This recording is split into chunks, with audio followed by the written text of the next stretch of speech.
এই গুম কমিশন যেটা হয়েছে, এই গুম কমিশন যদি ঠিকমতো রান করে এবং তার প্রতিবেদনটা জমা দিতে পারে, তো স্বভাবতই অনেকের সাথে সেনাবাহিনীর অনেক অফিসার সিনিয়র, যারা, আমি জুনিয়রদের কথা বলছি না, যারা এসব কর্মকাণ্ডে জড়িত ছিল, তাদের নাম এক্সপোজড হবে এবং তাদেরকে বিচারের আওতায় আনতে হবে।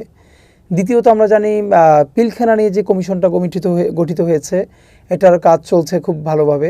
তো একই সাথে পিলখানার ইস্যুতেও স্বাভাবিকভাবে সেনাবাহিনীর একটা অংশ, যারা তখন বসে বসে এই জিনিসগুলোকে অপারেট করেছে, দেখেছে, তারা অনেকে এখন হয়তো সার্ভিসেও আছে, অনেকে সার্ভিসে নাই কিন্তু সেনাবাহিনীর সুযোগ সুবিধা নিচ্ছে, তো এদের নামও চলে আসবে স্বাভাবিকভাবেই। তো এই কমিশনগুলোও যদি ঠিকঠাক মতো অ্যাক্টিভলি কাজ করতে পারে, তাদের প্রতিবেদন জমা দিতে পারে, প্রতিষ্ঠান হিসেবে বা ব্যক্তি হিসেবেও তো সেনাবাহিনীর জন্য এটা একটা জটিল অবস্থা। সেনাবাহিনী চাচ্ছে যে কোনোভাবে পরবর্তী যেই সরকারি আসুক তাদের মধ্যে তাদের একটা স্থায়ী স্টেক তৈরি করা। অলমোস্ট যেটা আমরা পাকিস্তানের সাথে তুলনা করতে পারি, যে পাকিস্তানে আমরা জানি যে নির্বাচিত সরকারি আসুক, যেভাবেই আসুক, অঘোষিতভাবে সেখানে সেনাবাহিনীর একটা রিপ্রেজেন্টেশন থাকে। তা আমার কেন যেন এটা সঠিক কোনো প্রমাণ নাই, কিন্তু আমি যেটুকুন বুঝি টুকটাক, তাতে আমার মনে হচ্ছে হয়তো সেনাবাহিনীর তরফ থেকে কোনো একটা অংশ অথবা প্রতিষ্ঠানও চাইতে পারে যে আগামী সরকার যেই ক্ষমতায় আসুক তাদেরকে অন্তত এতটা অংশ তাদেরকে স্টেক দিতে হবে। বর্তমান সরকার ও সেনাবাহিনীর মধ্যে দ্বন্দ্বের মূল কারণ কি বলে মনে করেন? প্রশ্নটা অত্যন্ত সেন্সিটিভ। আর প্রতিষ্ঠানের বাইরে বসে আমরা হয়তো এটুকুনি বলতে পারি, যেটা সাদা চোখে যেটুকুন একজন নাগরিক হিসেবে মানুষ যেটা বুঝতে পারে। তো আমার কাছে যেটা বা আমাদের কাছে মনে হয় যে কয়েকটা ব্যাপারে তো সেনাবাহিনীর মধ্যেই অস্বস্তি আছেই। আর সে অস্বস্তিগুলোর মধ্যে নিশ্চয়ই একদম গোড়ার থেকে অনেকগুলো, বিশেষ করে যেমন আমরা যদি আমাদের মনে হয়েছে যেমন গুম কমিশন, এই গুম কমিশন যেটা হয়েছে, এই গুম কমিশন যদি ঠিকমতো রান করে এবং তার প্রতিবেদনটা জমা দিতে পারে, তো স্বভাবতই অনেকের সাথে সেনাবাহিনীর অনেক অফিসার সিনিয়র, যারা, আমি জুনিয়রদের কথা বলছি না, যারা এসব কর্মকাণ্ডে জড়িত ছিল, তাদের নাম এক্সপোজড হবে এবং তাদেরকে বিচারের আওতায় আনতে হবে। দ্বিতীয়ত, আমরা জানি পিলখানা নিয়ে যে কমিশনটা গঠিত হয়েছে, এটার কাজ চলছে খুব ভালোভাবে।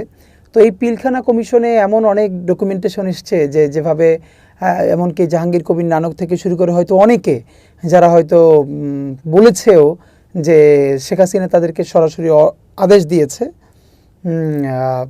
এই কিলিং মিশনে অংশগ্রহণ করবার জন্য, অথবা যে কেউ এরকম হতে পারে।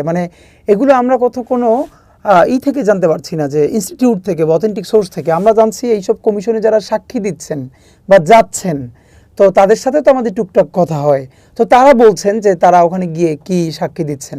তো স্বাভাবিকভাবেই তারা যেই সাক্ষ্য দিচ্ছে ওখানে, সেটা তো ডকুমেন্টেড হবে ওখানে, আমরা প্রত্যাশা করি।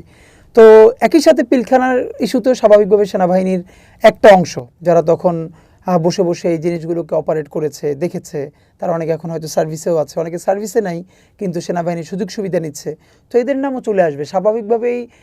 তো এই কমিশনগুলোও যদি ঠিকঠাক মতো অ্যাক্টিভলি কাজ করতে পারে, তাদের প্রতিবেদন জমা দিতে পারে, প্রতিষ্ঠান হিসেবে বা ব্যক্তি হিসেবেও তো সেনাবাহিনীর জন্য এটা একটা জটিল অবস্থা, এটা আমরা বুঝতেই পারি। তো এরপরেও এই সকল সত্ত্বেও যেটা বাংলাদেশের দেশপ্রেমিক সেনাবাহিনী, বিশেষ করে আমরা বলছি যারা অফিসার, জুনিয়র অফিসার, তারা তো এই অভ্যুত্থানের, এই বিপ্লবের পক্ষে দাঁড়িয়েছেন, এবং যেটার কারণে সেনাবাহিনীর সিনিয়ররাও যে কোনো ধরনের বিদ্রোহ ঠেকাতে তারাও এই পক্ষ নিতে বাধ্য হয়েছে। আর আপাতত আমাদের যেটা মনে হয় যে এই ক্ষমতার টানাপোড়েন, এবং আমার যেটা মনে হচ্ছে বাহির থেকে, সেটা হলো হয়তো সেনাবাহিনী চাচ্ছে যে কোনোভাবে পরবর্তী যেই সরকারি আসুক তাদের মধ্যে তাদের একটা স্থায়ী স্টেক তৈরি করা। অলমোস্ট যেটা আমরা পাকিস্তানের সাথে তুলনা করতে পারি, যে পাকিস্তানে আমরা জানি যে নির্বাচিত সরকারি আসুক, যেভাবেই আসুক, অঘোষিতভাবে সেখানে সেনাবাহিনীর একটা রিপ্রেজেন্টেশন থাকে। তা আমার কেন যেন এটা সঠিক কোনো প্রমাণ নাই, কিন্তু আমি যেটুকুন বুঝি টুকটাক, তাতে আমার মনে হচ্ছে হয়তো সেনাবাহিনীর তরফ থেকে কোনো একটা অংশ অথবা প্রতিষ্ঠানও চাইতে পারে যে আগামী সরকার যেই ক্ষমতায় আসুক তাদেরকে অন্তত এতটা অংশ তাদেরকে স্টেক দিতে হবে। তো আপাত দৃষ্টিতে সেটা ভালো মনে হলেও গণতান্ত্রিক পথে যাত্রা উত্তরণের পথে এটা তো বাংলাদেশের জন্য একটা বড় বাধা হয়ে দাঁড়াবে। কারণ ইভেন বিএনপি অথবা জামাত ইসলামী বা অন্যান্য রাজনৈতিক দল তাদের আগামী 5 বছরের ক্ষমতা থেকে সুসংহত করবার জন্য তারা এটাই আপাতত রাজি হলেও কিন্তু ভবিষ্যতের বাংলাদেশে তো এটা একটা কঠিন প্রশ্ন দাঁড়াবে। আর সর্বশেষ সরকারের সাথে আমরা যেটুকুন বাহির থেকে বুঝি কিছুটা তাদের মধ্যে একটু আস্থার সংকট দেখা দিয়েছে সেনাবাহিনীর সাথে। সেক্ষেত্রে করিডোর ইস্যুটা হয়তো একটা গুরুত্বপূর্ণ ইস্যু হতে পারে, এবং সেক্ষেত্রে আমরাও বলি সেনাবাহিনীর এই অবস্থানটা যৌক্তিক, এটা আমরা বলি। কারণ করিডোরটা সরকার যদি যে কোনো কারণেই অন্য মানে এটা দিতে চায়, তো সেক্ষেত্রে অন্তত এর প্রত্যেকটা জানি আমরা কিছু গুরুত্বপূর্ণ ইস্যুতে সিক্রেসি মেনটেন করতে হয়, কিন্তু আপনি যতটা সিক্রেসি মেনটেন করেন আপনাকে তো ন্যূনতম, কারণ এদেশের স্বাধীনতা সার্বভৌমত্ব রক্ষার জন্য তো ভ্যানগার্ড হলো আমাদের সেনাবাহিনী, তো সেনাবাহিনীকে তো আপনাকে জানাতে হবে, কনভিন্স করতে হবে।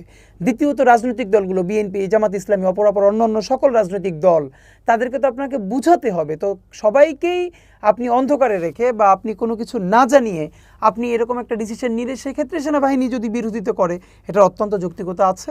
তো আমরা যেটুকুন সাদা চোখে বুঝি এটুকুন আর কি বললাম।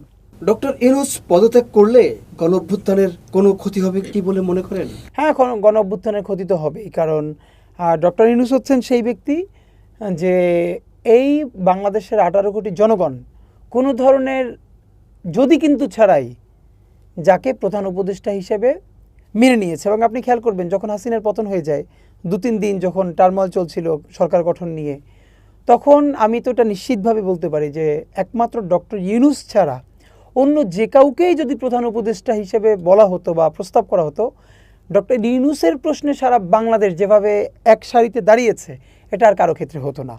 এখন মুশকিলটা হয়ে গেছে ডক্টর ইউনূসের নাম ব্যবহার করে। দেখুন, আমরা ডক্টর ইউনূসের কথা বলছি, বর্তমান সরকারের কথা বলছি না। যদিও এই সরকারের প্রধান ডক্টর ইউনূস এবং এটাকে বলা হয় ডক্টর ইউনূসের সরকার, কিন্তু এর পরেও আমরা বলি যে এইখানের বাকি যে উপদেষ্টারা আছেন তারা বিভিন্ন স্টেক থেকে, লিঙ্ক, লবি থেকে এসেছেন বাস্তবতা। সুতরাং এরা সবাই কিন্তু ইউনূস না। এখন এই সরকারের মধ্যে আমরা এমন উপদেষ্টাদেরও টুকটাক জানি যারা অলমোস্ট জুলাইয়ের সাথে গাদ্দারি পর্যন্ত করার চিন্তা করছেন, এমন কাজ তারা করছেন বা করার চেষ্টা করছেন বা করার পরিকল্পনা করছেন যাতে জুলাই শুধু হেরে যাবে না, এই কারণে বাংলাদেশ পর্যন্ত হেরে যাবে। এবং শুধুই কারো ক্ষেত্রে তাদের অর্থলোভ, কারো ক্ষেত্রে তাদের নারী লিপ্সা, কারো ক্ষেত্রে ক্ষমতাকে কুক্ষিগত করা, এক একজনের এক এক ইস্যু। তো এখানে কেউ এসছেন এলজিবিটিকে এস্টাবলিশ করার একটা ম্যান্ডেট নিয়ে, কেউ এসছে আরও এভাবে নিয়ে। তো এখন যেটা হচ্ছে, তো আমরা ডক্টর ইউনূসের প্রতি আমাদের সমর্থন সেই পর্যন্ত অব্যাহত থাকবে, অক্ষুণ্ণ থাকবে, যতক্ষণ তিনি আপামর বাংলাদেশের স্বাধীনতা সার্বভৌমত্বের প্রশ্নে আপোষহীন থাকবেন। জুলাইয়ের বিচার, মৌলিক সংস্কার, এই প্রশ্নে তিনি যতক্ষণ আপোষহীন থাকবেন এবং দ্রুত গণতন্ত্রায়নের পথে একটি নির্বাচনের রোডম্যাপ দিবেন। আজকে আমরা ইনকিলাব মঞ্চ থেকে অত্যন্ত সুনির্দিষ্টভাবে বলেছি এবং আমাদের ফেসবুকেও বলেছি যে 3টে ব্যাপারে সরকারকে একদম ক্লিয়ার কাট রোডম্যাপ দিতে হবে। এরকম হবে, ওরকম হবে, এরকম কোনো না, কোনো বায়বীয় কথা না। নাম্বার 1 হলো আপনার বিচার, গণহত্যার বিচার। ঠিক কতদিনের মধ্যে আপনি মৌলিক বিচার শুরু করবেন, শেষ করবেন, এটার একদম সুনির্দিষ্ট প্রস্তাবনা দিতে হবে। নাম্বার 2 সংস্কার। সংস্কার নামে 10টা-15টা কমিশন বন্ধ করতে হবে।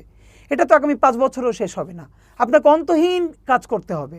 আপনি কিছু কাজ তো রাজনৈতিক সরকার এসে করবে, এটা তো আপনার করার দরকার নাই। এখন তো নারী কমিশনের মতো ইস্যু, মানে নারী কমিশন করলে তো আরও 20টা গুরুত্বপূর্ণ কমিশন আছে। তো এর মানে আমরা বলছি না এগুলো লাগবে না, এগুলো লাগবে, এগুলো নির্বাচিত সরকার এসে করবে। আপনার কাজ হলো সাংবিধানিক মৌলিক সংস্কার, যেই সংস্কারের মাধ্যমে এই যে বিচার শুরু করলেন সেই বিচার আর কোনোদিন ব্যাহত হবে না। সামনে আগামীতে আর কেউ আওয়ামী লীগ হয়ে উঠতে পারবে না, আর কোনো ব্যক্তি হাসিনা হয়ে উঠতে পারবে না, মানে আর কেউ কোনোদিন ফ্যাসিস্ট হয়ে উঠতে পারবে না। এটুকুর জন্য যে মৌলিক সংস্কার, সেইটা আপনাকে রোডম্যাপ দিতে হবে। তৃতীয়ত, আপনি বলেছেন জুনের মধ্যে, সেই জুনের মধ্যে জাতীয় নির্বাচনের রূপরেখা দিয়ে দিতে হবে। তাহলে 3টে কথা আমরা বলেছি। নাম্বার 1 আপনি বিচারের রূপরেখা দিবেন, 2 সংস্কারের রূপরেখা দিবেন, 3 নির্বাচন। এই 3-এর বাইরে এই সরকারের আর কোনো কাজ নাই। এই সরকারের মধ্যে ডক্টর ইউনূস সাহেবের একদম ইচ্ছে নাই আমরা জানি, কিন্তু উপদেষ্টাদের মধ্যে কেউ কেউ তাদের অসীম ইচ্ছে আছে আরও 3-4-5 বছর থাকার ডক্টর ইউনূসের নামকে ব্যবহার করে। সুতরাং তাদের চিন্তা থেকে এসব শয়তানি চিন্তাভাবনা বন্ধ করতে হবে। আর হলো অবশ্যই আপনাকে এটা গণতন্ত্রায়নের পথে নিয়ে যেতে হবে। উপদেষ্টা পরিষদ কি যথাযথভাবে কাজ করছে বলে মনে করেন? না, উপদেষ্টা পরিষদ যথাযথভাবে যদি কাজ করতো তাহলে তো বাংলাদেশ আজকে এই অবস্থা আসতো না। আপনি উপদেষ্টা পরিষদের মূল, আমরা 1000বার বলেছি, আপনি এখন খাল কেটে, নদী কেটে যদি জনপ্রিয়তা অর্জন করতে চান, নদী খনন করে, এটা তো আপনার কাজ না। আপনি এসেছেন কি ম্যান্ডেট নিয়ে? আপনি এসেছেন বিচার করবেন। জুলাই গণহত্যার বিচার, পিলখানার বিচার, শাপলা, এখন পর্যন্ত শাপলার কোনো কমিশন করেন নাই, শাপলা গণহত্যার বিচার, আরও যতগুলো গণহত্যা হয়েছে আপনি গুমের বিচার করবেন। আপনার প্রথম ম্যান্ডেট এটা। দ্বিতীয়ত হলো আপনি মৌলিক সংস্কার কি করবেন, যাতে এই রাষ্ট্র আর কোনোদিন ফ্যাসিবাদের দিকে না যায়, ফ্যাসিস্ট রাষ্ট্র কাঠামো ভেঙে দেওয়ার জন্য, এবং সেটা রাজনৈতিক সমঝোতার মাধ্যমে। এখন সংস্কার তো আপনি একদিনেই চাইলে এটাকে আপনি বানাতে পারবেন না, এটাকে সুইডেন বানাতে পারবেন না, সুইজারল্যান্ড বানাতে পারবেন না, কিন্তু এমন একটা মৌলিক কাঠামো যাতে এটা এসে আর কেউ নষ্ট করতে না পারে, জাতীয় ঐক্যের মাধ্যমে। তো এই উপদেষ্টা পরিষদের মধ্যে তো অনেকের অনেক ধরনের অ্যাম্বিশন আছে, আমরা জানি, এবং এই অ্যাম্বিশনের কারণেই তো আমাদের জুলাই স্পিরিট ক্ষতিগ্রস্ত হচ্ছে। changetv.press এক ফোঁটা হলুদও নেই।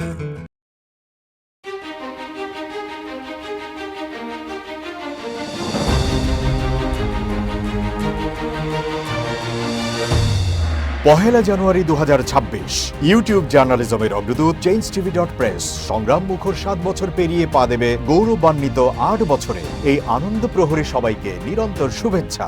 সুপ্রিয় দর্শক, এই চেঞ্জ টিভি বিগত 7 বছর ধরে খুবই গুরুত্বপূর্ণ ভূমিকা পালন করছে আমিরুল মোমিনিন মানিক।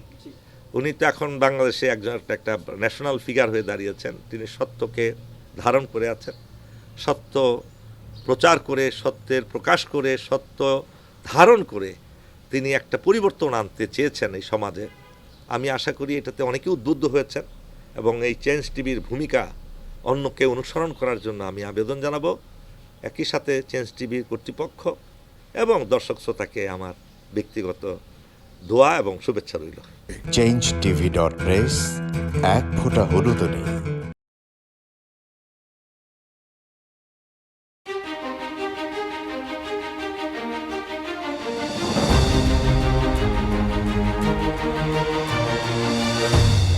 পহেলা জানুয়ারি 2026 ইউটিউব জার্নালিজমের অগ্রদূত changetv.press সংগ্রাম মুখর 7 বছর পেরিয়ে পা দেবে গৌরবান্বিত 8 বছরে। এই আনন্দ প্রহরে সবাইকে নিরন্তর শুভেচ্ছা। একটি জনপ্রিয় গণমাধ্যম।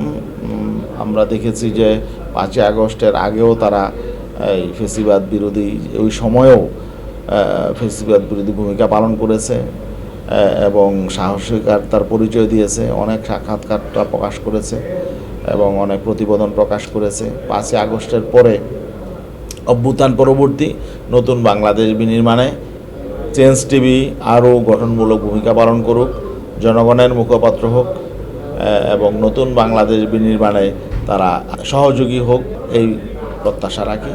চেঞ্জ টিভির উত্তরোত্তর সাফল্য কামনা করি। ধন্যবাদ। changetv.press এক ফোঁটা হলুদও নেই।